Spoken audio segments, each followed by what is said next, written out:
एका मार्केटिंग एजन्सीने माझ्यासोबत स्कॅम केला. आता नेमकं मार्केटिंग एजन्सी ती मुलगी का ब्रँड हे मला माहिती नाही. एक दिवस मला इंस्टाग्रामवर एका मार्केटिंग एजन्सीकडून ना DM आला. त्याच्यात लिहिलं होतं की या स्पेसिफिक ब्रँडसाठी आम्हाला तुमच्यासोबत कोलॅबरेशन करायचं आहे आणि त्याच्यात कमर्शियल्स पण लिहिले होते आणि तो ब्रँड चांगला मोठा आहे आणि त्या ब्रँडचे रील्स माझ्या पेजवर पण आहेत. मी म्हटलं की मी तयार आहे. नॉर्मल प्रोसेसप्रमाणे मी त्यांच्यासोबत माझा कॉन्टॅक्ट नंबर शेअर केला आणि व्हॉट्सअपवर आमचं बोलणं झालं. तर त्यांनी मला 2 प्रोडक्ट सेंड केले आणि ते दोन्हीचे रील्स बनवून मी इंस्टाग्रामवर पोस्ट केले. त्यांची रिक्वायरमेंट अशी होती की प्रोडक्ट रिसीव्ह झाल्या 2 ते 3 दिवसात आम्हाला व्हिडिओ हवा आहे आणि लगेच त्याच वीकमध्ये पोस्टिंग. सो असं सलग 2 वीकमध्ये मी 2 रील पोस्ट केले आणि त्याच्यानंतर मी त्यांना विचारलं की पेमेंटचं काय.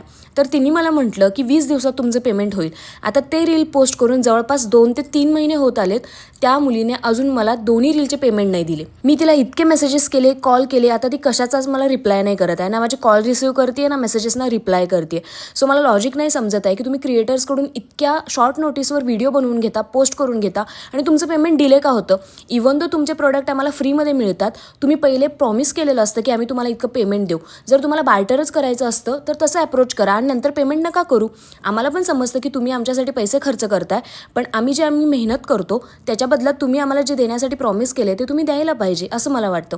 तुमच्यासोबत कधी असं झालं असेल तर नक्की शेअर करा. भेटू पुढच्या व्लॉगमध्ये. Bye bye.